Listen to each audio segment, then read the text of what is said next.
जय श्रीनिवास जय वेंकटेश वृषशैलनाथ श्री पद्मनाभ वैकुंठनाथ जय विष्णुतेज राजाधिराज कव जय जय जय देवादिदेव जय वासुदेव श्रीरामचंद्र जय कल्कि रूप शौरीश मोदधेरी निनाद जय जय जय जय जय जय।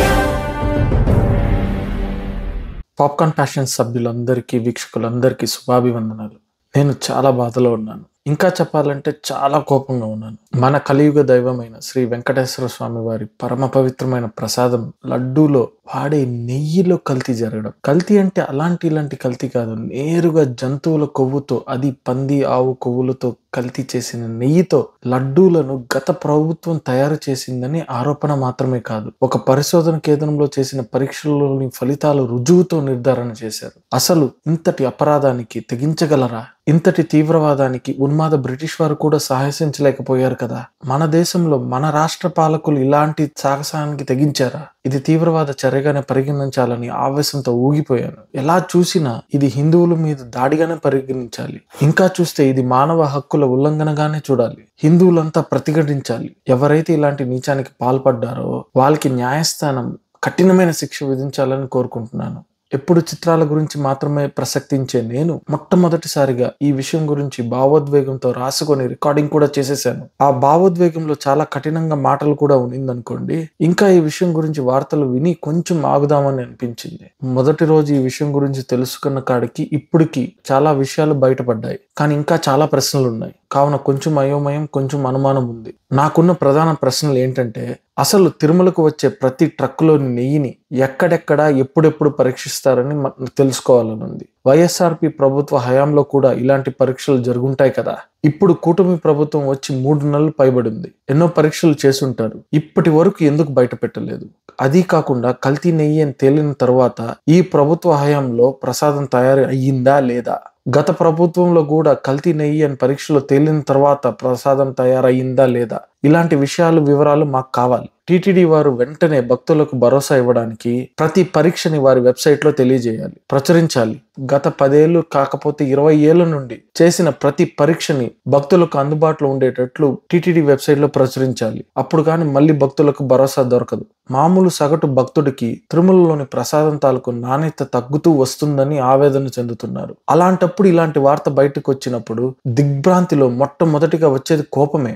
ఆ నాణ్యత తగ్గడానికి కారణమైన గత ప్రభుత్వం మీద నిప్పులు కమ్మే కోపం రావడం సహజం. నాకు కూడా అలానే కోపం వచ్చింది. గత ప్రభుత్వాన్ని మాత్రమే తప్పుబట్టాలనిపించింది. ఇంకా చూస్తే మన గత ముఖ్యమంత్రి వైఎస్ జగన్ గారు ఇతర మతస్థుడు కావున తన మీద ఎక్కువ భారం ఉంటుంది. తనను తాను నిరూపించుకోవాల్సిన అవసరం ఎంతైనా ఉంది. వైఎస్ఆర్ గారి హయాంలో కూడా ఆయన ఇలానే వెంకటేశ్వర స్వామి వారిని తిరుమలలోని 2 కొండల వరకే పరిమితం, మిగతా కొండల మీద ఇతర మతస్థులు మత మార్పిడి చర్యలు కూడా చేసుకోవచ్చు అనే జియోని తీసుకొచ్చి ప్రజలు అసహించుకుని తిరగబడితే ఆ జియోని ఉపసంహరణ చేశారు. కొంతమంది ఆయన ప్రజలకు అంత చేసినా ఈ మతవాదుల మాటలు విని చేసిన అపరాధం వల్లనే అకాల మరణానికి కారణమని చెప్పుకుంటారు. ఇంకా చూస్తే వారి కుటుంబంలో ఇంకా కరుడు కట్టిన మతవాదులు ఎంతో మంది ఉన్నారు. వారి కుటుంబంలోనే మోసం చేసి ప్రజలను మత మార్పిడి చేసే పాస్టర్ అనిల్ ఇప్పటి ఆంధ్ర కాంగ్రెస్ అధ్యక్షురాలైన వైఎస్ షర్మిల గారి భర్త. కావున మతవాద పిచ్చిలో ఇంతటి అపరాధానికి పాల్పడలేదు అని నిరూపించుకోవాల్సిన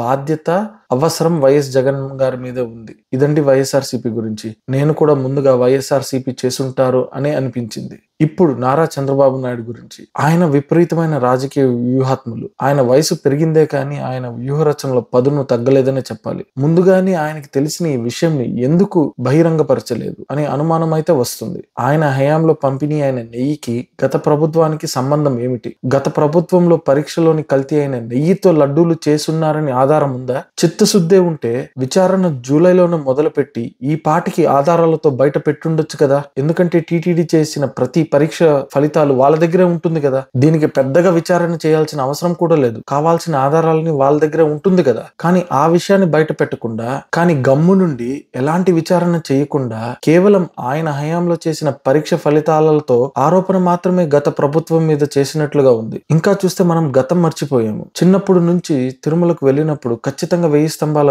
మండపం దర్శించే ఉంటాం. కానీ అమానుషంగా ఆగమ శాస్త్రాలకు వ్యతిరేకంగా విధ్వంసం చేసిన అపరాధం, అప్రత్య ప్రతిష్టను మూట కట్టుకున్నది కూడా చంద్రబాబు నాయుడు గారే కదా. చిన్నజీఆర్ స్వామి వారు ఎంత వ్యతిరేకించినా అంతటి దుస్సాహసానికి పాల్పడ్డారు. ఇంకా చాలా పురాతన కట్టడాలని నిర్మానుషంగా కూలగొట్టారు. ఎలా అయితే వైఎస్ఆర్ గారి అకాల మరణానికి గురయ్యారో సిబిఎన్ గారి మీద కూడా ఏకంగా తిరుమల కొండ మీదే బాంబు దాడి జరిగింది కదా. త్రుటిలో తప్పించుకున్నారు. దాని తర్వాత ఆయన దారుణంగా ఓడిపోయారు కూడా కదా. మొత్తానికి రాజకీయ నాయకులందరూ దొంగలుగానే ఉన్నారు. ఎప్పుడెప్పుడు ఆలయాల సొత్తును ఆస్తిని దోచుకోవాలనే చూస్తారు. మన హిందూ దేవాలయాలకు ఈ లౌకిక ప్రభుత్వ నిరంకుశత్వం నుండి విముక్తి కావాలి. హిందువులకు 1947లో పూర్తి స్వాతంత్రం రాలేదనే చెప్పాలి. ఎప్పుడైతే మన దేవాలయాలు భక్తులే నిర్వహించే స్వేచ్ఛ వస్తుందో అప్పుడే పూర్తి స్వాతంత్రం వచ్చినట్లుగా పరిగణిస్తాను. ఏం చేయాలి? ఈ విషయం తేలేంత వరకు, భక్తులకు ప్రసాదంలో మళ్ళీ ఎలాంటి కల్తీ జరగదు అని భరోసా ఇచ్చేంత వరకు, ఈ విషయం విచారణతో తేలేంత వరకు ఈ విషయం గురించి ప్రతి వారం కనీసం ఒక వీడియో చేయాలని నిర్ణయించుకున్నాను. చాలా కోపంగా, బాధగా ఉంది. నిస్సహాయ స్థితిలో ఉన్నాం. హిందువులందరూ వారి వారి దేవాలయాల గురించి నిస్సహాయ స్థితిలోనే ఉన్నారని అందరికీ తెలిసిన బహిరంగ సత్యం. చూద్దాం ఏం జరుగుతుందో అని. మరెన్నో చిత్రాల విశేషాలతో మళ్ళీ కలుద్దాం. ఇట్లు అచ్చ తెలుగులోనే విశ్లేషణ చెప్పే మీ ప్రియమైన ఏకైక తెలుగు విశ్లేషకుడు. మీకు మా విశ్లేషణ నచ్చితే మీ ప్రేమను మాకు తెలపడానికి లైక్ చేయండి. ఆ ప్రేమను పంచడానికి షేర్ చేయండి. మీ ఆశీర్వాదం మాకు ఇవ్వడానికి సబ్స్క్రైబ్ చేయండి. మరొక విశ్లేషణతో కలుద్దాం. అప్పటి వరకు మీ ప్రేమకు ధన్యవాదములు.